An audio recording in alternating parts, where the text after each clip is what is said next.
বাংলাদেশে এই তো বাজারে বলতে কাগজপত্র আছে?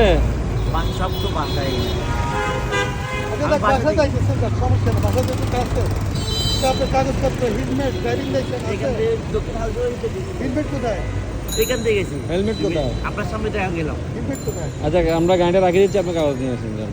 কাগজ এখান দেখি থেকে না আপনি নিয়ে আসেন, একটু কষ্ট করে নিয়ে আসেন, একটু কষ্ট তো করতেই হবে তাই না? এই যে আপনি এভাবে যাইতেছেন, ওরও এখান থেকে এখানে ও তো ও স্টুডেন্ট না, ওর তো এখন থেকে আপনাকে শিখাইতে হবে নাকি? আপনার না শিখাইলে ও তো হেলমেট ছাড়া, ও আপনার কি হয়? আমার ছেলে ও তো হেলমেট ছাড়া চলবে আপনার মতো, তখন অ্যাক্সিডেন্ট করবে, সমস্যা হবে না, ওর তো আপনি শিখাইতে হবে।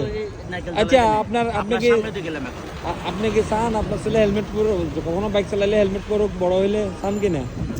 এটা তো আমি জাস্ট এখান থেকে এখানে আপনি চান কিনা সেটা বললেন না, অবশ্যই খাবো না তো আপনি নিজে পড়েন না, ছেলে হেলমেট পরুক চান, বুঝলো? উল্টো হইল, কাগজটা নিয়ে আসেন দেখি।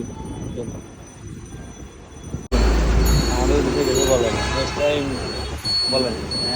আসলে আমার ভুল হয়েছিল হেলমেট পরাটা আসলে উচিত প্রত্যেক মানুষের উচিত হেলমেট পরাটা যারা মোটর বাইক চালায় তাদের জন্য হেলমেট ধন্যবাদ মেট্রো নেক্সট টাইম আপনি অবশ্যই আপনার বাচ্চাকে শেখানোর জন্য হইলেও কাজটা করতে হবে, ওরও হেলমেট পরাইতে হবে, বুঝছেন? আমি আপনাকে কথা বলে দিলাম, ঠিক আছে?